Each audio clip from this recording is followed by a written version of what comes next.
Bhagavate Vasudevaya.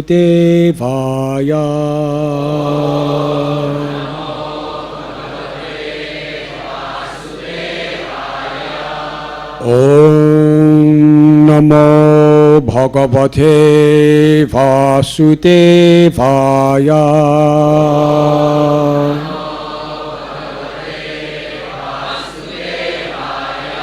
Om Namo Bhagavate Vasudevaya.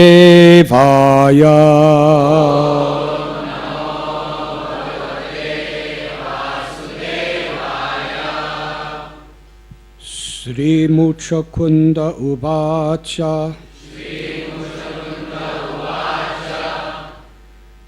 Vimohitoyam jana ishamayaya.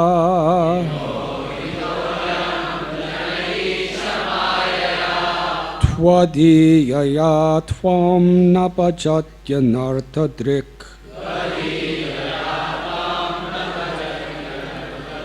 Sukhaya dukkha prabhaveshu sajjate.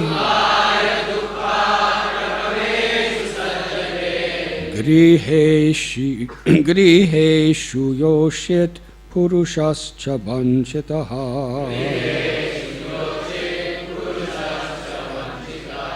Sri Muchakunda Uvacha. Vimohitoyam jana ishamayaya.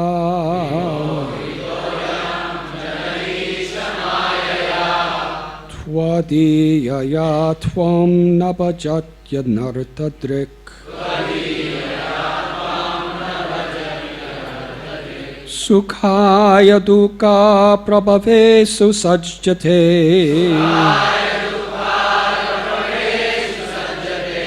Griheshu yoshit purushascha vanchitaha. Sri Muchakunda Uvacha. Vimohitoyam jana ishamayaya.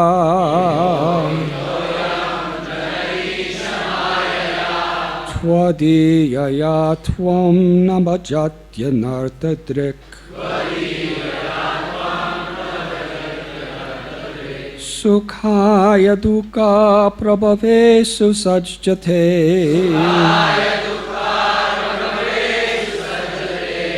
Griheshu yoshit purushascha vanchitaha.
Ladies.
Sri Muchukunda Uvacha.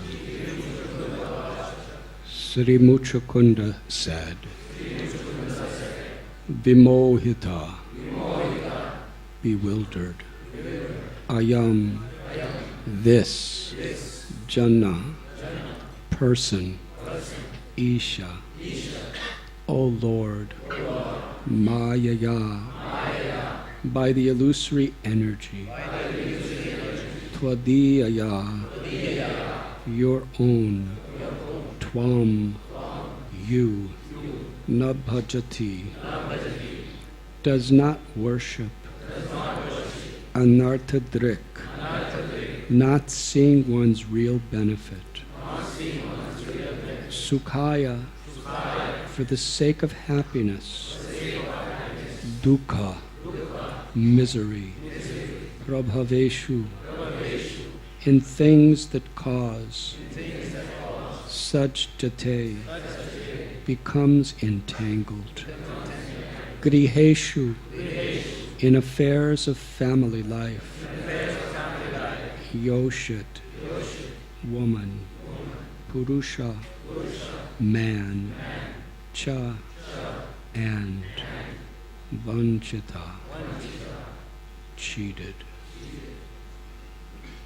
Sri Muchukunda said, O Lord, the people of this world, both men and women, are bewildered by your illusory energy. Unaware of their real benefit, they do not worship you, but instead seek happiness by entangling themselves in family affairs which are actually sources of misery. Purport. Muchukunda immediately makes it clear that he is not going to ask the Lord for material blessings. He has advanced spiritually, far beyond those who try to exploit religion for all kinds of material benefits. Artha means value, and the negation of this world, anartha, and the negation of this word, anartha, means that which is valueless or useless. Thus the term anartadrik indicates those whose vision is focused on valueless things, who have not understood what actual artha or value is. all that glitters is not gold. And Muchukunda here emphatically states that we should not ruin our spiritual chances by entangling ourselves in the fool's gold of bodily relationships. We are meant to love the Lord.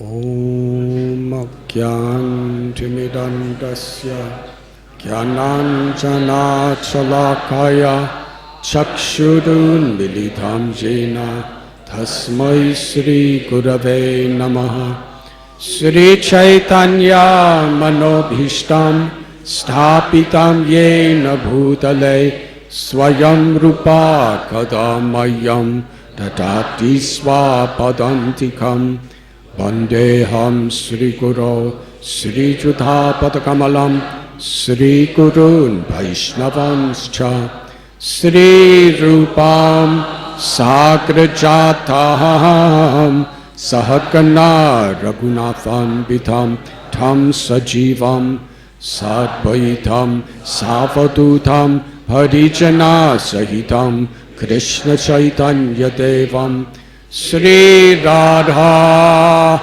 Krishna Padam Sahakana Lalita Sri Vishakan Vidamscha He Krishna Karuna Sindhu Dina Bandhu Jagatpate Gopesha Gopika Kanta Radha Kanta Namostate Tapta Kanchana Gaurangi Radhe Vrindavaneshwari Vrishabhanu Sute Devi Pranamami Hari Priye Vancha Kalpatarubhyascha Kripa Sindhubhya Evacha Patithanam Bhavanibhyo Vaishnavebhyo Namo Namaha Sri Krishna Chaitanya Prabhu Nityananda Sri Advaita Gadadhar Shivasati Gaura Bhakta Vrinda Hare Krishna Krishna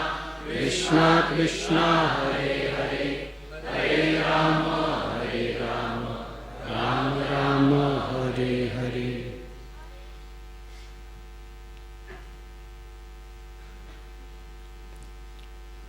We are reading this morning from Srimad Bhagavatam, Canto 10, Chapter 51, entitled The Deliverance of Muchukunda, Text 45.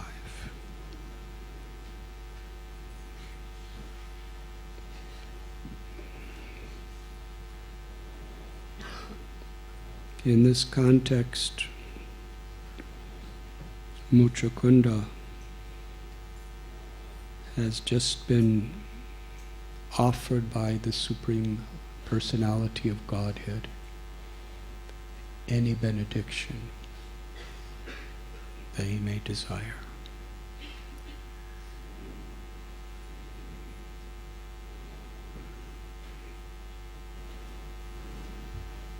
Kalyavana, an enormously powerful person with supernatural strength, had just attacked Mathura. And Krishna saw there were tens and millions of almost equally powerful soldiers along with Kalyavana attacking with the desire to destroy the Yadu dynasty and plunder everything they had. In the meanwhile, on the other direction, Jarasandha was marching with about 23 Aksohini divisions of soldiers, another massive army. Mathura was really under siege.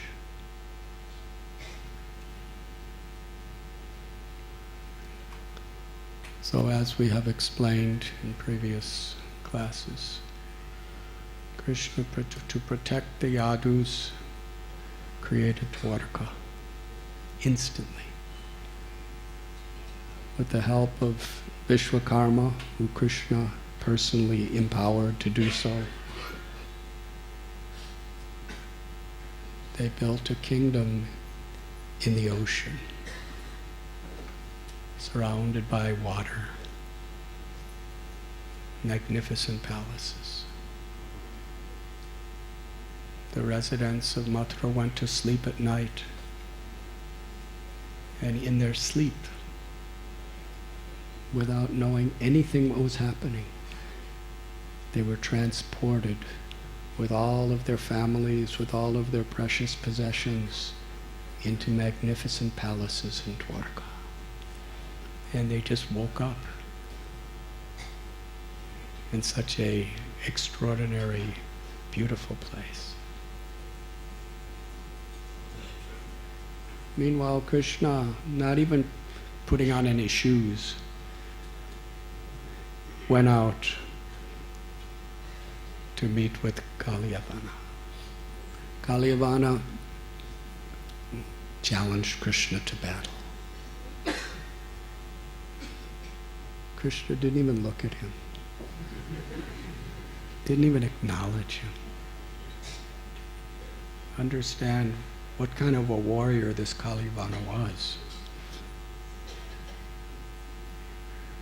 He could single-handedly defeat all the armies that are present on the earth today.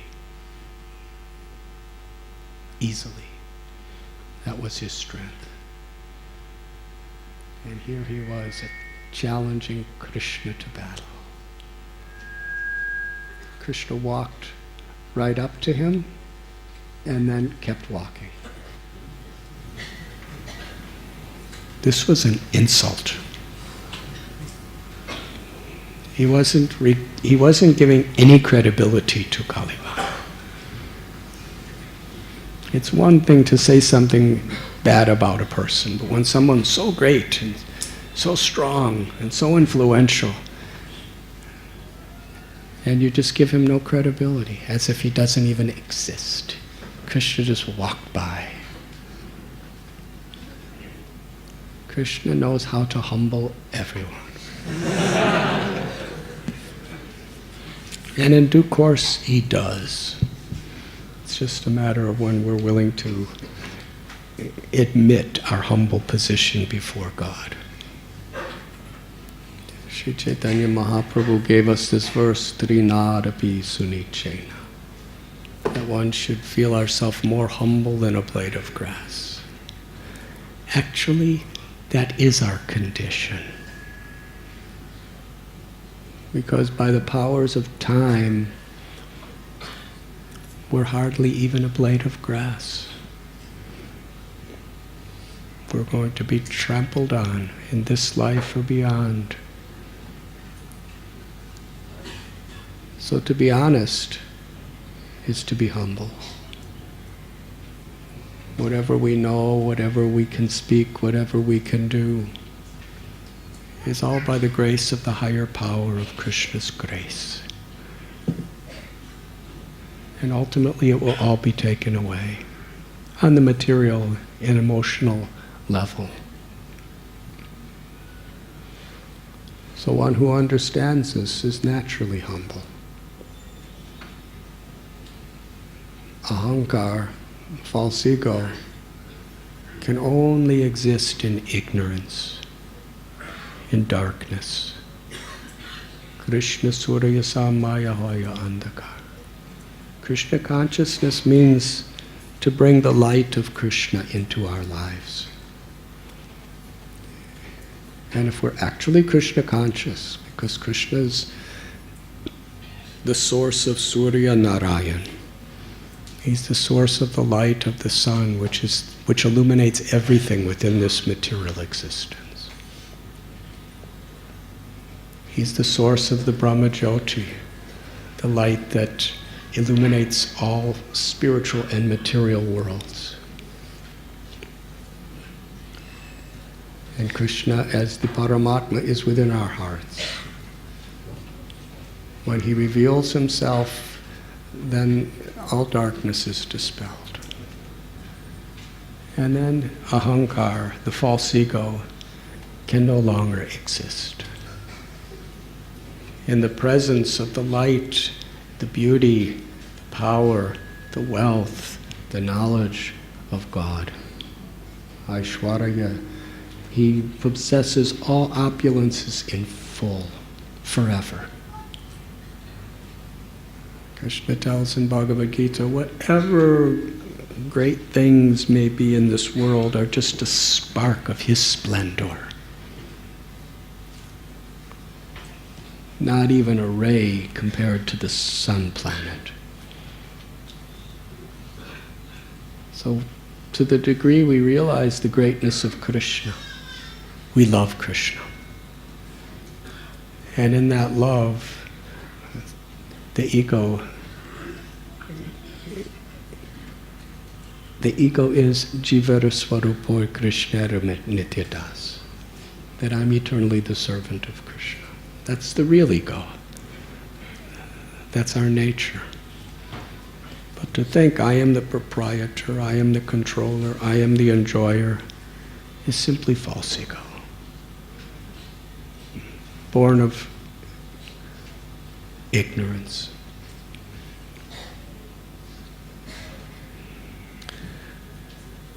So here is Kalyavana. He's born with all these supernatural powers.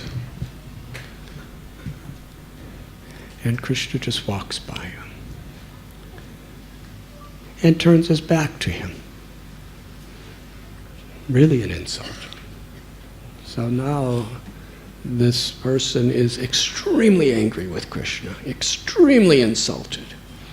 And he's casting nasty words. And Krishna doesn't even care for his nasty words. Krishna's manifesting his opulence of renunciation.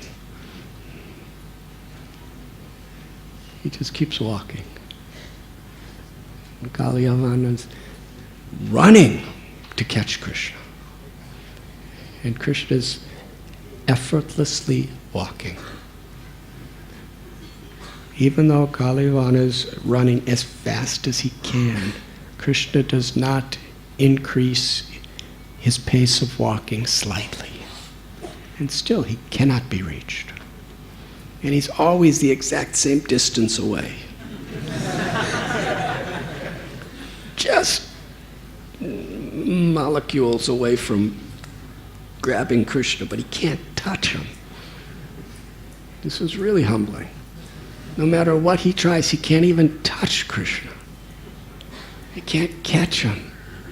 Krishna keeps walking for miles. He goes up a mountain, goes into a cave. And by this time, Kalyavana is really insulted.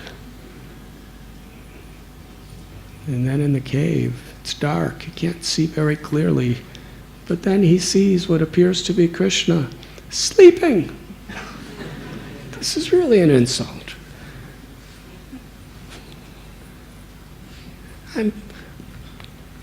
I'm challenging this person to a battle. I'm challenging to destroy his entire dynasty, and he goes to sleep. This is really minimizing his value. So he was so frustrated, humiliated, that with all his strength, he kicked the sleeping person. And the sleeping person woke up, slowly opened his eyes, looked around to see who had woken him. And he saw the massive form of Kalyavana. Really a Kshatriya. And with great anger, this person gazed on him.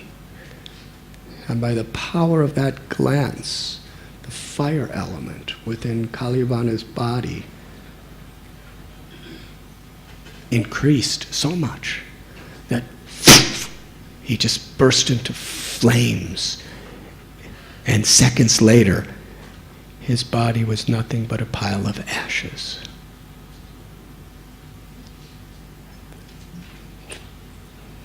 Then Krishna steps forward, illuminating the cave with his effulgence. And this person, he asks Krishna, "Who are you?"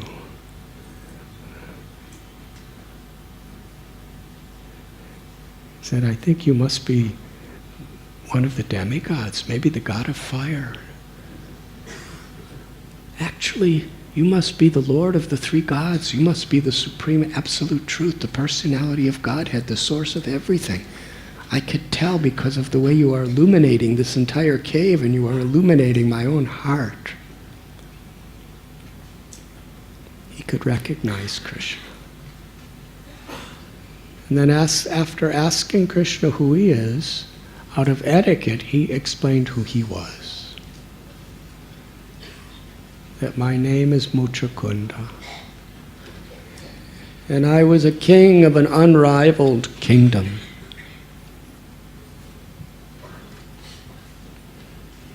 The demigods were being terrorized by asuras. They requested me to protect them. And I did. For a long time, I was constantly fighting with diligence.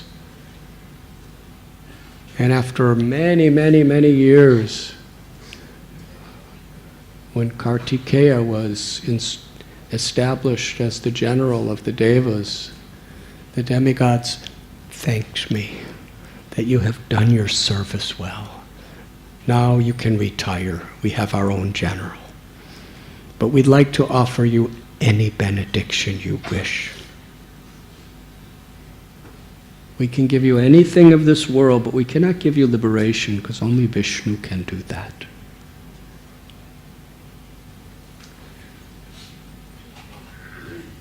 Muchakunda only asked to sleep. The demigods informed him that you were fighting for us for so long that we put you on our time zone. And the time zone of your kingdom as a human is something very different.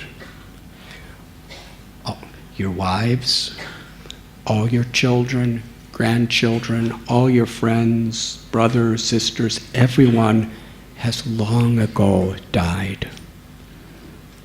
Everything that you once had is gone. That was his sacrifice. For the purpose of service, he was willing to forsake everything that was dear to him in this world. And now they're asking him for any benediction. Let me go to sleep. Because he didn't sleep in a long time. There's certain pushings of human nature that are there for the lower species also, that when neglected become great necessities. Hunger, thirst, sleep. They could really make people obsessed. Of course, there's other things, greed, lust, that really obsess people. But on a very fundamental level, if you don't get proper sleep, nothing in your body can work properly. In fact, one of the keys to good health is appropriate sleep. Because even the mind becomes so easily bewildered, frustrated, disturbed if it doesn't get proper sleep. And the body could be subjected to so many diseases. That's why we see in the life of the 6 Goswamis, Raghunath Das Goswami, he would hardly sleep. And all of his eating and sleeping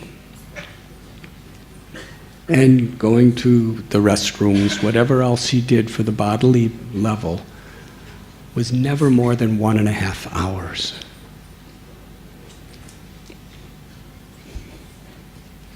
That wasn't just an austerity of just somehow staying awake. It was a transcendental state, totally beyond the material platform. He just didn't have time. He was so immersed in hearing and chanting the glories of the Lord. And he was just sitting in one place. At the time, Radha Kund was just a small paddy field with a pond in it. There were no buildings, no houses, no kutirs. It was just grassy. Not too far away was Aritagram, a village. Raghunath Das Goswami was just sitting there, alone. Every afternoon some people would come and he would speak about 3 hours about Sri Chaitanya Mahaprabhu. And other than that, he was just chanting and meditating, and sometimes doing some writing on some little palm leaves or scrolls. But he was so absorbed, he bowed down to at least 2,000 Vaishnavas a day. There was not even that many people. That means he must have bowed down to so many times to anybody. That was his regulative principle, 1,000 times to the Lord. He chanted minimum 100,000 names a day. Kaviraj Goswami tells oftentimes it wasn't possible for him to get an hour's sleep because he didn't have time. That was his absorption, total absorption. But that is completely transcendental. We cannot imitate. We have to follow the principles according to who we are and what we can do to absorb ourselves in devotional service. And minimize these bodily conditions as much as it's appropriate for our condition. So Muchakunda, he gave up sleeping. For so many years, he was really tired. But he did it in the mood of the servant of the Lord. Because the demigods are the Lord's servants. They're doing the Lord's service in this world. So, very interesting, he asked for that. Just let me sleep.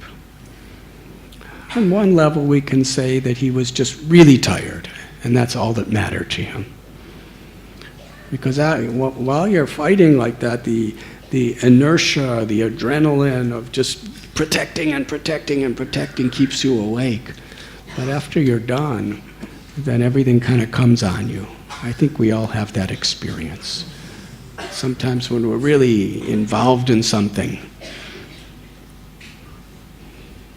like if you're really tired and then you have to give a lecture, then you somehow get into the lecture and you're full of energy, but then as soon as the lecture's over,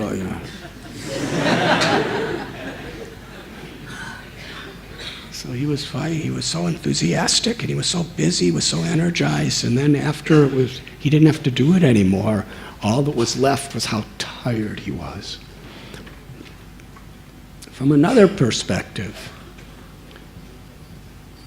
he was performing his service, and he was witness of the nature of this world, how everything is taken away by time. Whatever the demigods can give us, Krishna says less intelligent people worship the demigods for material benedictions. This is a primary teaching of Bhagavad Gita. So whatever they can give, it's all bound by the prowess of time. And time goes so fast. It's so relative. He had experience. The difference between a demigod's life and ours is like between ours and a little tiny insect. Srila Prabhupada explains there are some insects, they're born at sunset. And before the sun rises the next day, they go through a whole relative 100-year lifespan. They're little children, they learn to fly, they learn to eat. They fly around, they play around. Then they get to the stage where they have these desires and they start having families and they have children and they have grandchildren and they have great-grandchildren and great-great-grandchildren. And then they're old and they're thinking, God, what have happened to my youth? And then by sunrise, they're dead from old age. Unless some other insect eats them or some person smashes them. If they're lucky, they last till sunrise. So what's 12 hours to us is 100 years for them. So for the demigods,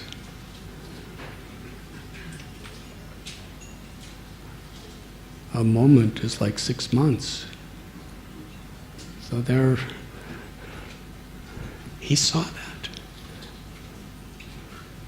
Why should I ask for anything that's ultimately going to cause me misery? Dukkhalayam ashashvata. Abramavuvana loka punar avatanojana. Krishna tells in Gita, from the highest planet in this material world, Brahma Loka, down to the lowest, they're all places of suffering. Because everything is bound by time. And sometimes the longer you live, the more you become attached to things, and when the inevitable comes, you have to let go.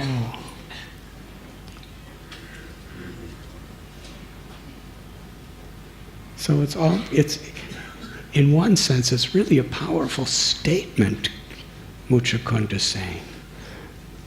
It's like, whatever you demigods, I served you, but what you could give to me, it's of no relevance. Of all the things demigods could give, they could give planets. They could give incredible sense enjoyment, incredible powers, mystic powers, yogic powers, influence, fame, anything. Anything within creation in the material world the demigods were willing to give him. And he considered it all so irrelevant before the powers of time, because it's temporary. He just said, let me go to sleep. And whoever tries to wake me, they will burn to ashes. And he knew Indra was listening. The acharyas tell that he didn't want the next time the demigods were in trouble, they would call on him again. So he went to sleep. And Krishna, he runs from Kalyavana. He didn't run, he walked. And it's so interesting how he couldn't catch him. The Upanishads describe the Lord doesn't even have material legs, but he's faster than the fastest.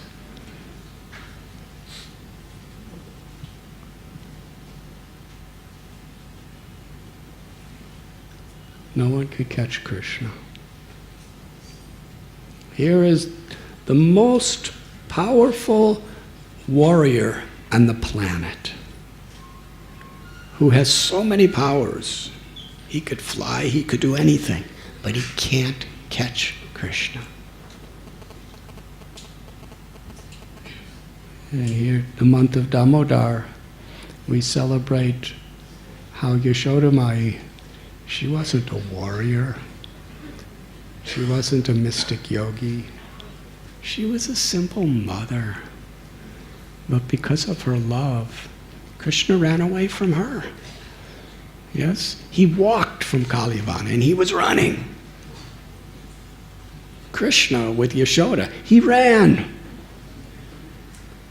He ran like anything. And Yashoda Mai caught him. And not only did she catch him, she tied him up with the rope of her prema, her love, to show the world that Krishna cannot be caught by any other means but devotion, bhakti.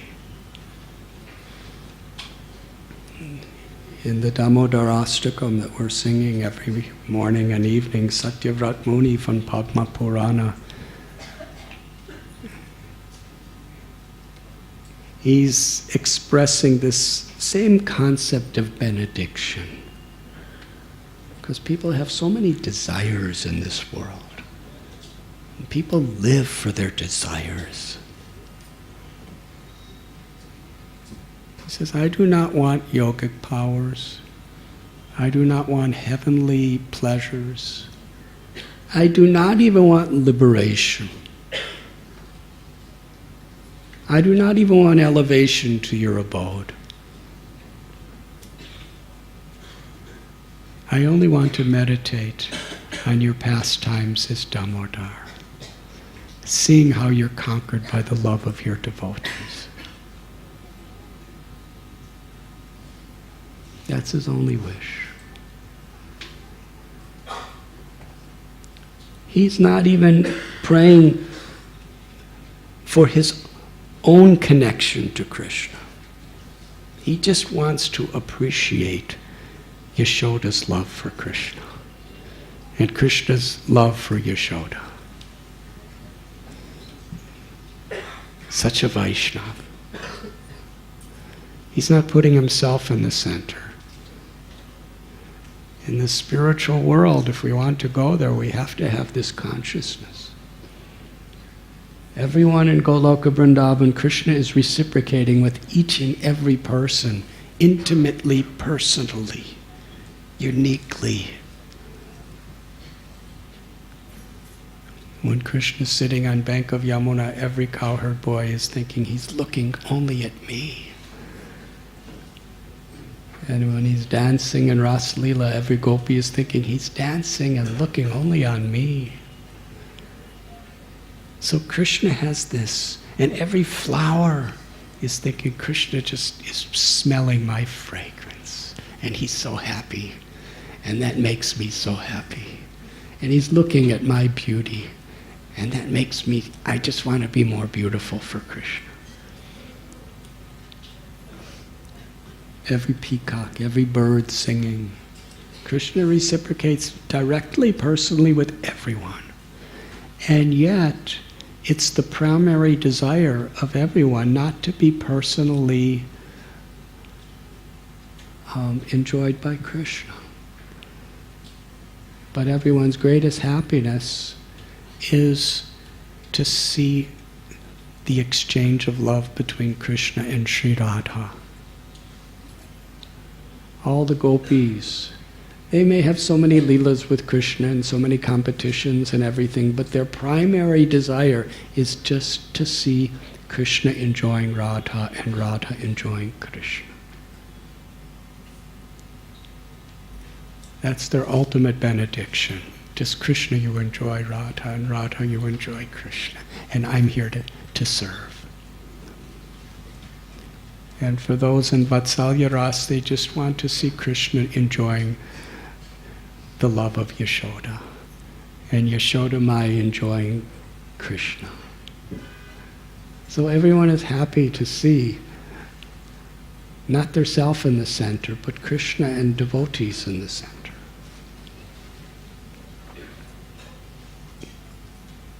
And that is the prayer of Satyavrat Muni. I don't want anything. I just want to see, Krishna, how you are enjoying Yashoda's love. I want to meditate like that. Let that be my identity.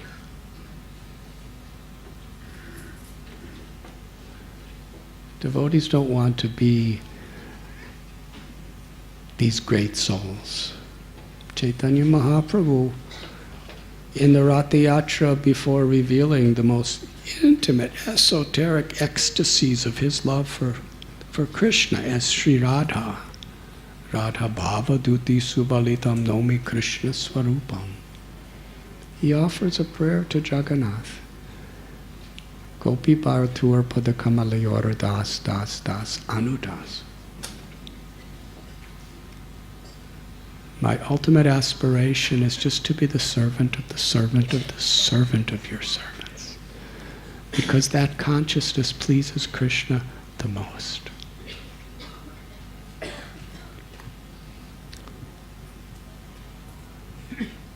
So there are so many persons, by their yogic powers, by their knowledge, by their strength, by their charity, none of these things can catch Krishna. Only devotion. And Krishna revealed Yashoda Mai was a gopi. She wasn't a queen of Dwarka. She was just a gopi. But she captured Krishna. And as we spoke on Sarat Purnima, the younger gopis, because they left everything just to please Krishna. And ultimately all the gopis during that beautiful pastime appreciated with the greatest happiness Sri Radha's love for Krishna and Krishna's love for Sri Radha. There was no envy. There was no selfishness. There was such appreciation. They were all united in appreciating Krishna's love for Radha, Radha's love for Krishna. And in that way they performed kirtan in separation. And Krishna appeared in response to the congregational chanting of the holy names. And Krishna told the gopis, I cannot repay each and every one of you. I have no power to repay you. Even with everything I possess, if I offer it all to you for an entire lifetime of Brahma, still, I cannot pay my debt to you. That's the value that Krishna puts on the love of a devotee.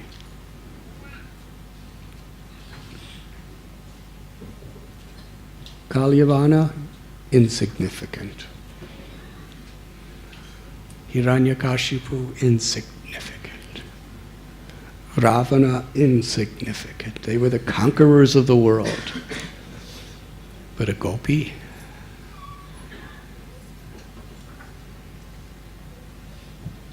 someone who loves me, that is Artha.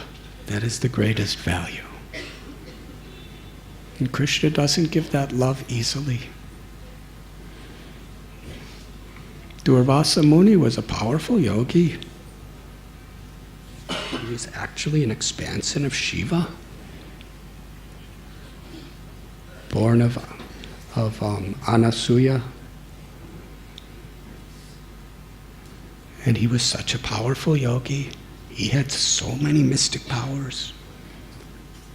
We learn in the story of Ambarish Maharaj, he could fly, but he didn't even need wings to fly. He just chanted mantras. By chanting mantras, he could soar through space and go within minutes to heavenly planets.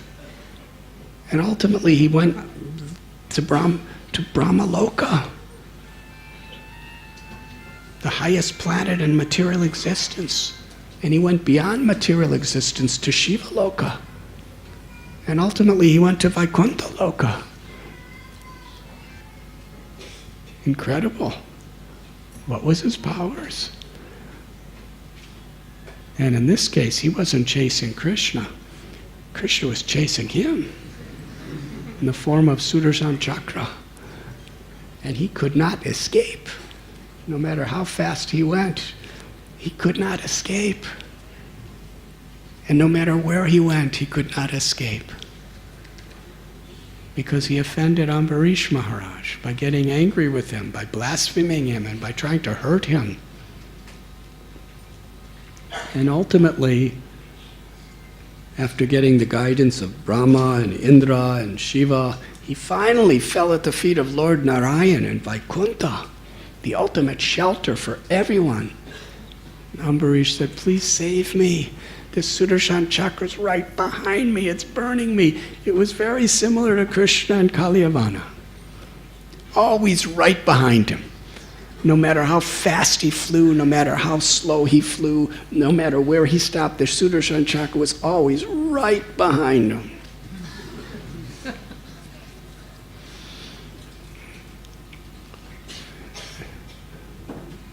Krishna, Shri Krishna Sharanam Mam, one who takes shelter of Krishna gets all protection.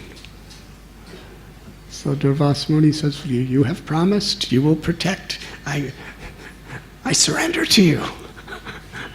Protect me. Narayan said, I cannot protect you because you have offended my devotee who loves me. And he spoke this famous verse, Sadhunam Hridayam Dvayam. That my devotee is always in the core of my heart. This is how Prabhupada translates it, the core of my heart. To be in the heart is something very special because the heart is the center focus of love for the whole body. Yes? And Krishna's body is not different than him. It's transcendental, it's spiritual. Krishna says, not only devotees in my heart, in the core of my heart. The core means the essence, the most intimate place. My devotee is always in the core of my heart. And I am always in the heart of my devotee. My devotee is willing to do anything for me, and I am willing to do everything for my devotee. That is the power of love.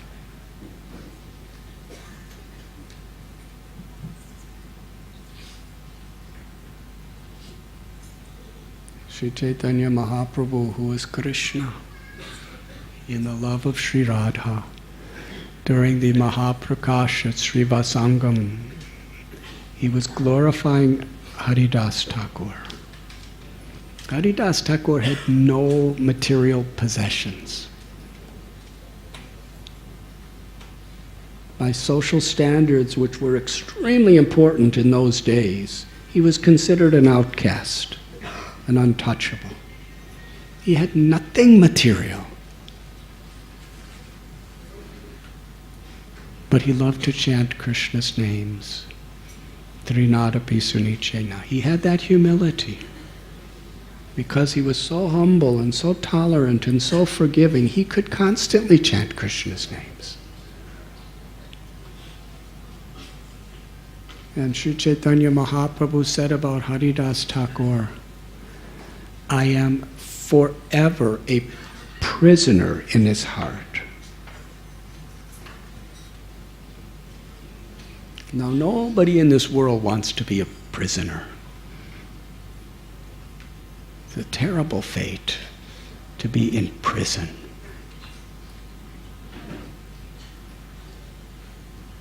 But Krishna, he wants to be a prisoner of love. By his own sweet will, he is abhigya and swarat. He is totally independent, totally free. People are willing to fight and die for freedom. But Krishna, who's supremely free, is the controller of all controllers. He wants to be controlled by his devotees' love. He wants to be a prisoner of his devotees' love. Eternally.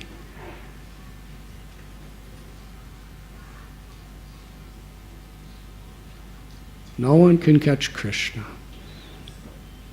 by any amount of spiritual practices, by any amount of accumulation of knowledge, by wealth, by strength.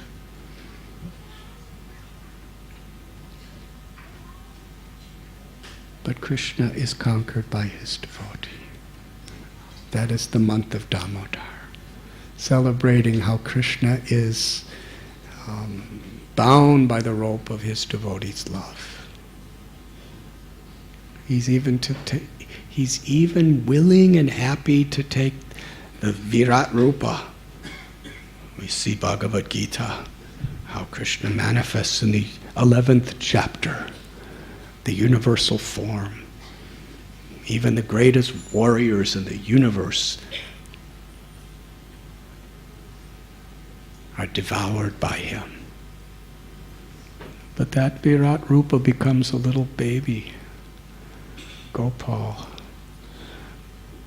crying and begging mercy from his mother. And that's where he finds the greatest happiness. He's totally independent, but he's depending on his mother's love.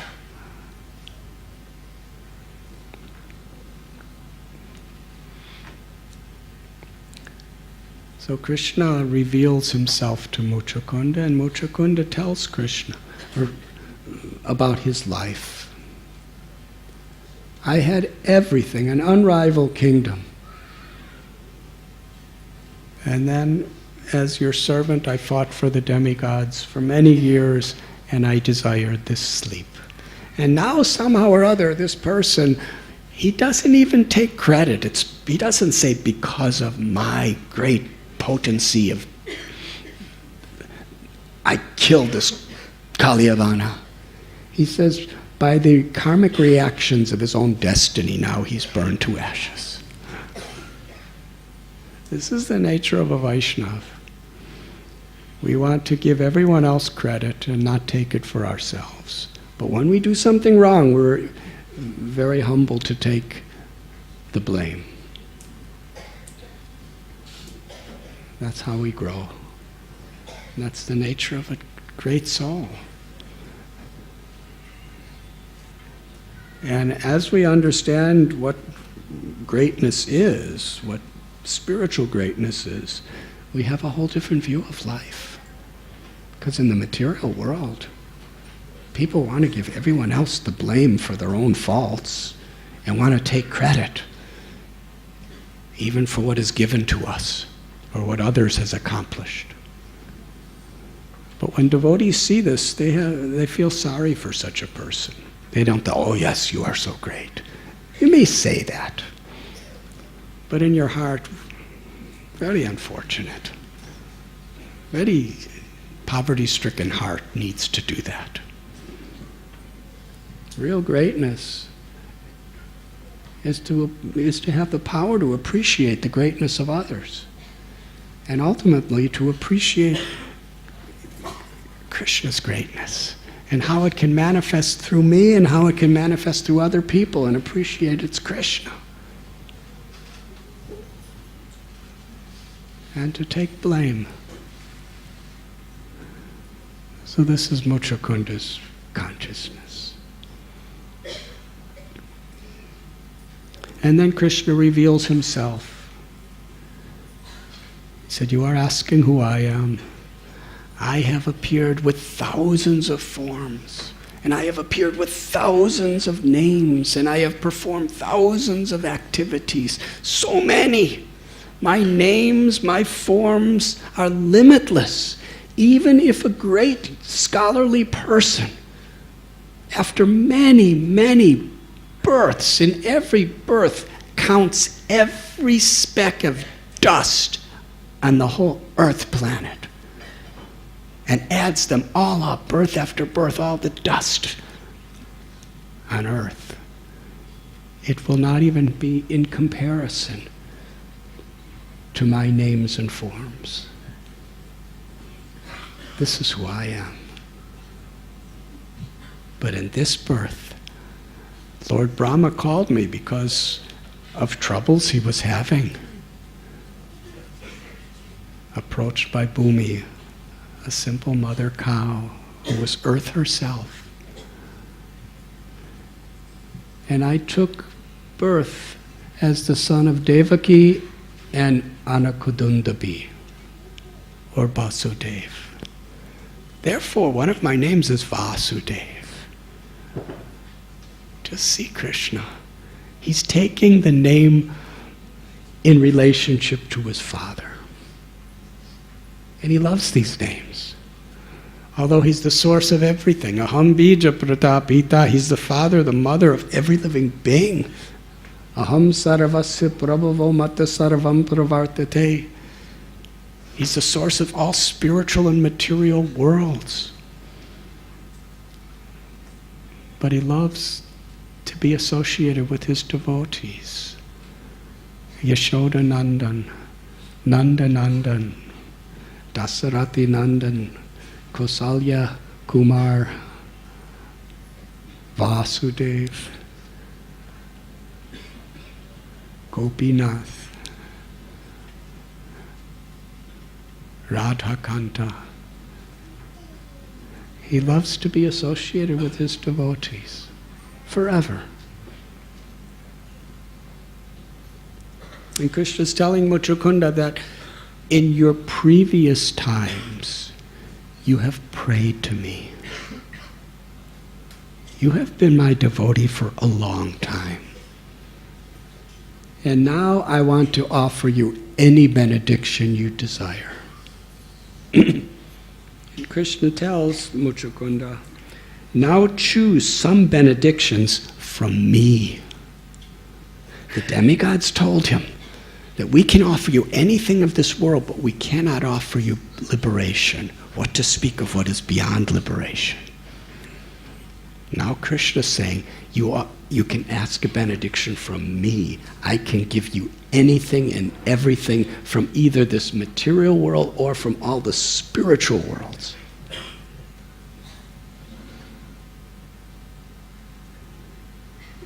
And he says, one who has satisfied me need never again lament. We lament because of something lacking, because of some internal emptiness. We don't lament because of external situations. That may be the apparent cause. The actual lamentation comes when there's something lacking within ourselves. But Krishna says, one who satisfies me never, ever laments. Because they become so full, so rich with Krishna, with love. It's interesting, because after Krishna left Vrindavan, it seems like the Brijabasis, all they did was lament. But that lamentation was the highest ecstasy. Uddhava was constantly with Krishna in Mathura. He was his dearest, closest associate and friend. They would walk together, they would eat together, they would talk together, they would sit together. But when he saw the lamentation of the gopis and the gopas, he prayed, that's what I want. They're so filled with Krishna, so absorbed with loving Krishna, and Krishna's reciprocating so deeply with their love. It's not lamentation in a material sense. It's viraha. It's ecstatic love in separation, which is the deepest connection. So Krishna is explaining, when you satisfy me, I give you prem. I give you love, divine love. And that fills the soul unlimitedly. So there can never be any other cause of selfish material lamentation. Even death has no effect on the love of the eternal soul.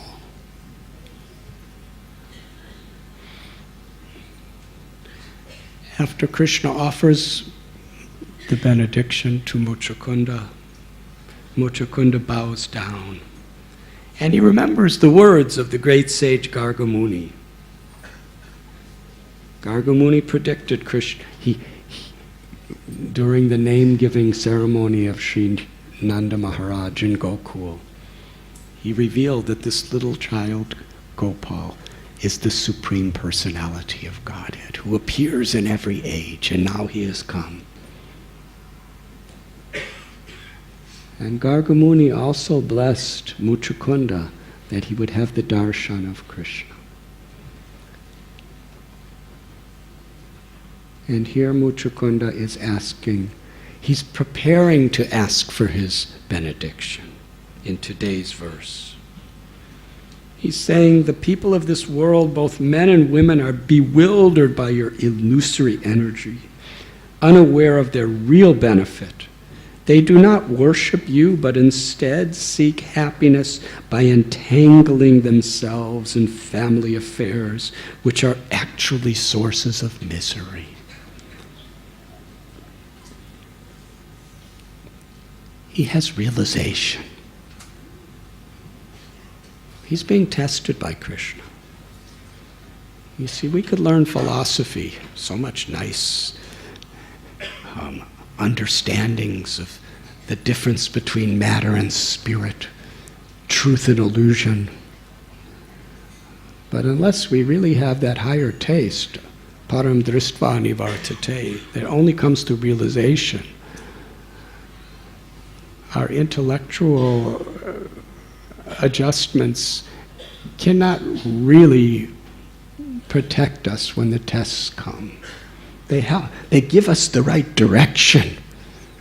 Jnana vijnana triptatma. When we practice the knowledge that we receive, it gradually becomes, by grace of God, realization. Muchukunda had such realization. He doesn't want anything of this world. And he's using the word anartha. Artha means that which has real value. And everything that is going to be consumed by time, to Muchukunda, is anartha. It doesn't have much value. He gives the example that time is like a snake with sharp fangs. And all the things of this world that are that we identify with on the bodily concept are like little mice. And the snake of time is soon to devour it. Hare Krishna. It's quite graphic example he's using. But it's the reality.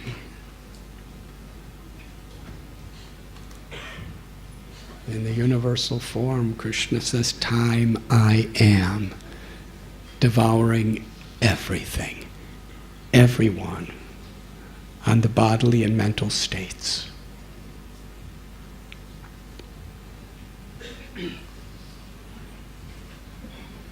Krishna tells in Gita, Raga Dvesha Vimuktaisam Vishayanindriyaishchara, that by following the regulative principles of freedom, by following this path of bhakti, one goes beyond the happiness and distress of this world.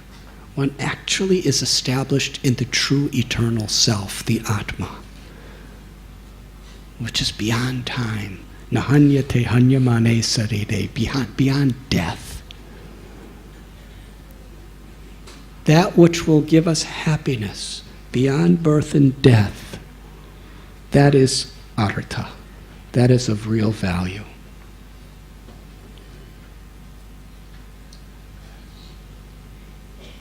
And the things of this world, and the people of this world, and even our own bodies, they are Artha. They have great value when we see it in relationship to the eternal soul and seva, or devotional service. It's the relationship of love between the Atma and the Paramatma, the soul and God, that is really of true eternal spiritual value.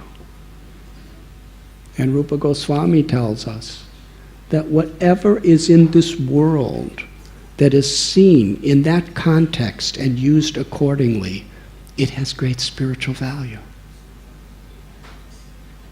Not the thing, but the connection to Krishna.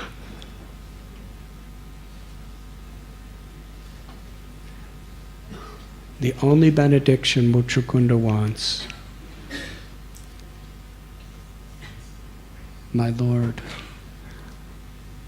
only I want to serve you. I want to take shelter of you and serve you. Nothing else has value.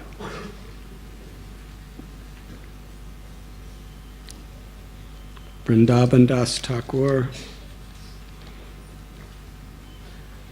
he describes in Sri Chaitanya Bhagavat that the greatest achievement, the highest position we can achieve, greater than being a king, greater than being a demigod, a deva, greater than achieving liberation into the unlimited Brahman, is to be das, to be a servant of God. And Sri Chaitanya Mahaprabhu extends that greater than being a das, the highest title in all of existence, our eternal nature, is das, das, das, anudas, to be the servant of the servant of the servant of the servant. And Krishna is revealing this today through this great king Muchukunda, who was so powerful he protected the devas. But the only thing he wants is to be a servant of the Lord. King Prataparudra in Jagannath Puri, he was also a great king, unrivaled.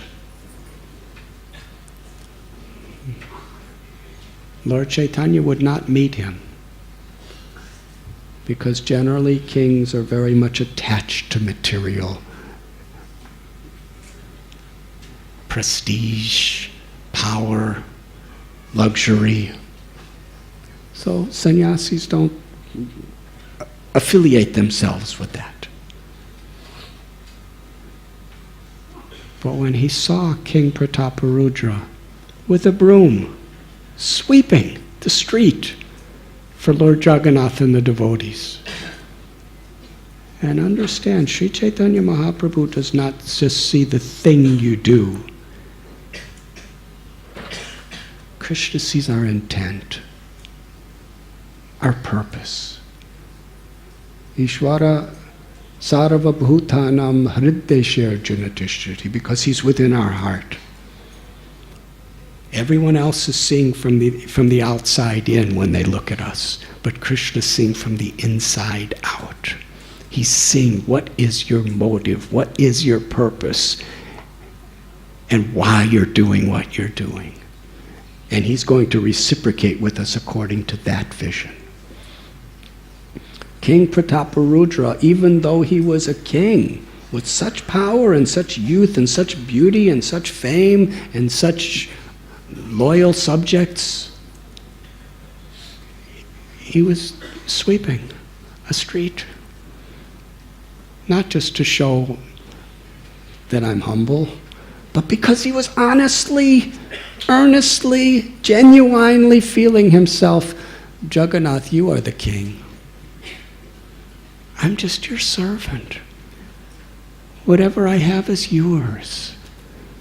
These are all your children. I'm their servant. Let me sweep for you. Lord Chaitanya decided, I am going to give my complete mercy to them because of his attitude to serve.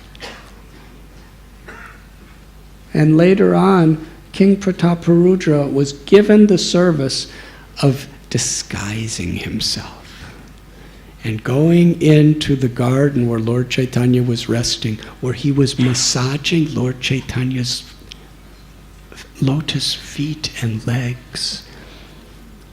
And by the mercy of the devotees, Muchakunda, in his prayer to Krishna, he explains the same principle.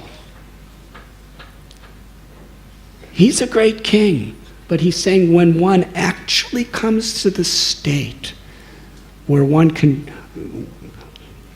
of the greatest blessing, one is given the association of sadhus, the association of devotees.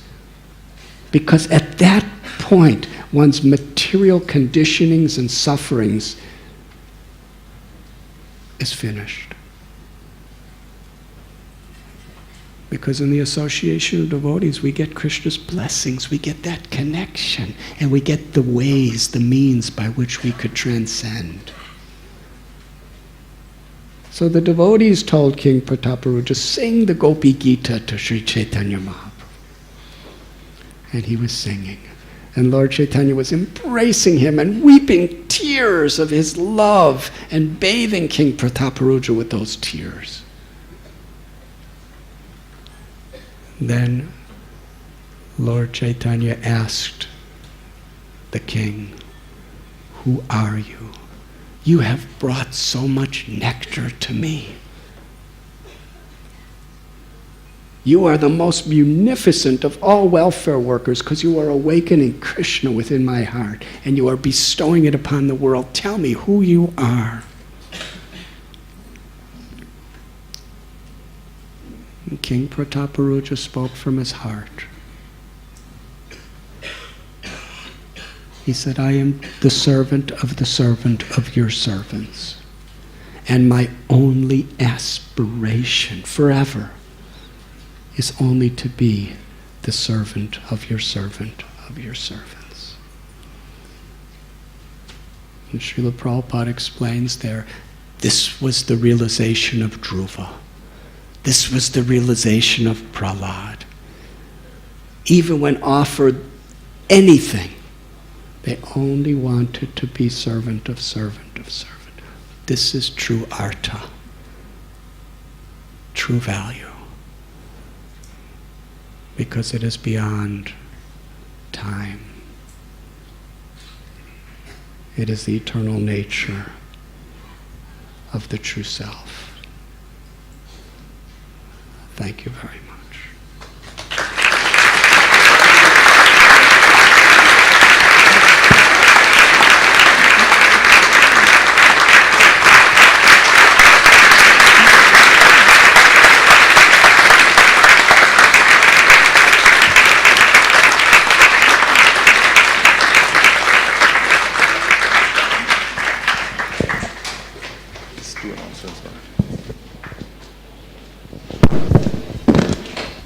So we have two very pleasant announcements.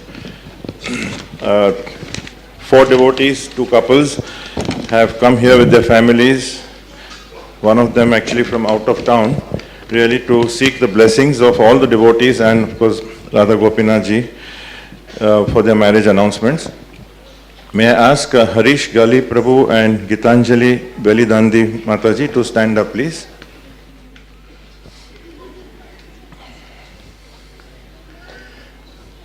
Harish Gali Prabhu is in ISKCON since over 10 years. His parents are also initiated. His brother is in our Brahmachari Ashram, Braj Mohan Prabhu, and he is a very active preacher in the IYS. He has completed his graduation, his BTech, and he's working with Cognizant Technology for the last 3 years. Mataji also has been working with the same company for the last 1 year. She also completed her graduation. She's also in the movement since over 6 years. And even her parents are chanting and they are fixed up in devotional service. And she is very regular in garland preparation and cooking. So both these devotees are seeking everyone's blessings here. So please give them your full support by loudly chanting Hari Bol, Hari Bol, Hari Bol. Also, you can sit down. May I ask Avinash Parmar Prabhu and Seema Khandare Mataji to stand up.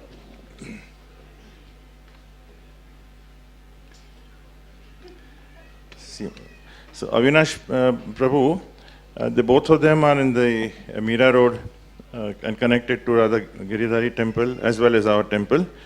Avinash Prabhu has done his fashion designing and his tailoring.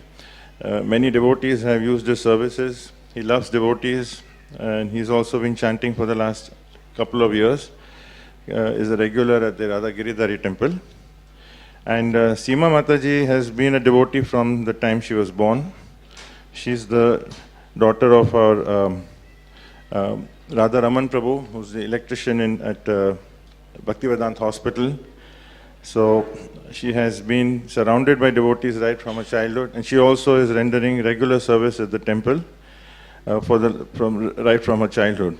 So both these devotees here are very humbly seeking everyone's blessings and prayers. So please give with your full heart your blessings by loudly chanting Hari Bol, Hari Bol, Hari Bol. Hare Krishna.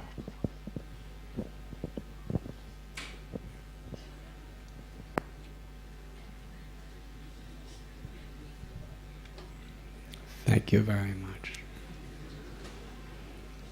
Hare Krishna, Krishna Krishna, Hare Hare, Hare Rama, Rama Rama, Hare Hare Krishna, Krishna Krishna, Hare Hare, Hare Rama, Rama, Hare Hare, Hare Krishna, Krishna Krishna, Hare Hare, Hare Rama.